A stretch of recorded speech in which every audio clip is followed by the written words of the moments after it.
Alice Cooper reunites with original band for first album in over 5 decades. It just came together naturally. After more than 51 years apart, Alice Cooper and his original bandmates are reuniting for a brand new album. And the experience, according to Cooper, felt incredibly familiar. "Absolutely," Cooper shared during a phone interview with Billboard from his Phoenix home, discussing The Revenge of Alice Cooper, set for release on July 25th via Ear Music. "It honestly felt like we were just picking up where we left off after 1973's Muscle of Love. It's wild. It all just clicked." Longtime producer Bob Ezrin says the vibe in the studio was like stepping back in time. "They're older, sure, but their chemistry is unchanged," Ezrin said. "Watching them together, it's like they've just left high school and are back hanging out at the local diner. It's the same spark, the same energy, like nothing ever changed."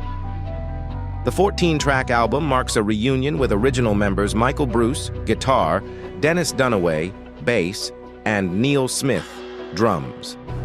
While original guitarist Glenn Buxton passed away in 1997, the record is dedicated to his memory, and he is represented on 2 tracks, one based on an old riff from a demo with Dunaway, and another, Return of the Spiders 2025, a reimagined version of a 1970 track.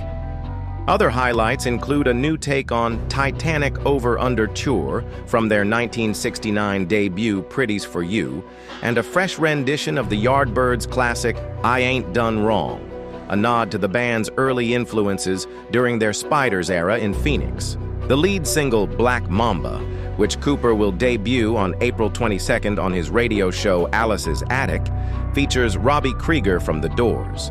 Cooper described it as a track that evolved spontaneously in the studio, not even a song at first, but born from a jam session.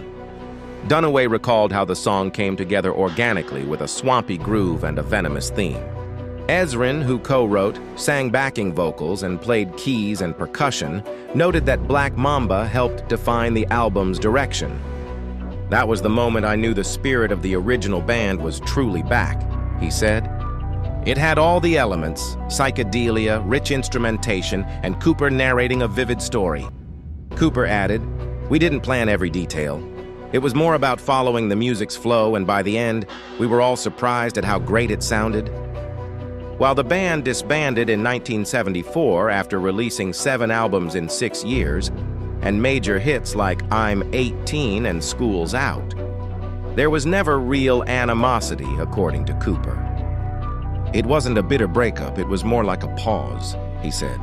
Over the years, the members reunited for various projects. Bruce and Smith joined Cooper for a restaurant opening in 1988, and all surviving members performed at the 2011 Rock and Roll Hall of Fame induction. They've collaborated on songs for Welcome to My Nightmare 2011, Paranormal 2017, and Detroit Stories 2021, and even played a special live set in Dallas in 2015 to mark the release of Dunaway's memoir, a performance later issued as Live from the AstroTurf. In 2017, the trio guested on UK shows during Cooper's world tour. "It was like a family reunion," Dunaway said, and eventually Alice and Bob brought up the idea of doing a full album.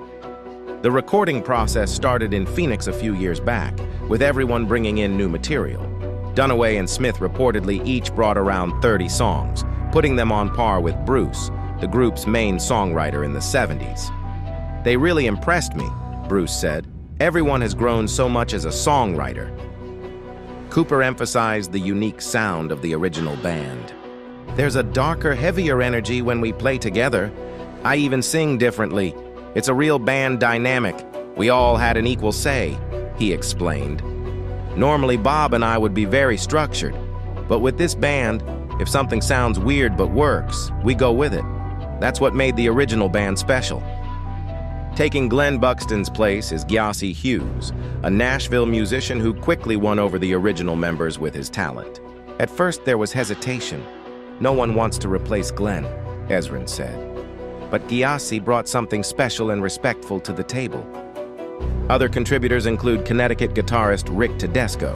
Recording sessions began in August 2022 in Nashville, with additional work in Phoenix, Los Angeles, and Toronto, where Cooper recorded his vocals. With the album finally announced, the band is eager to share it with the world. While there are no immediate plans for a full tour, Cooper has a packed schedule, including dates with Judas Priest. He's open to special performances in cities like Detroit or London. A full tour might be too much, he admitted, but select shows, that's possible. The rest of the band is ready. If Alice calls, I'm in, Bruce said. Dunaway added, it's always been about Alice's lead. We're ready. And while this could be seen as a full-circle project, Cooper isn't ruling out more to come. Dennis mentioned this might be a one-off, and I said, who says that? I love working with these guys. There's always room for more. The Revenge of Alice Cooper is now available for pre-order. The full track list includes Black Mamba, Wild Ones, Up All Night, Kill the Flies, One Night Stand, Blood on the Sun, Crap That Gets in the Way of Your Dreams, Famous. Face Money Screams What a Sid Intergalactic Vagabond Blues. What Happened to You? I Ain't Done Wrong. See You on the Other Side, Return of the Spiders, 2025. Titanic over Underture.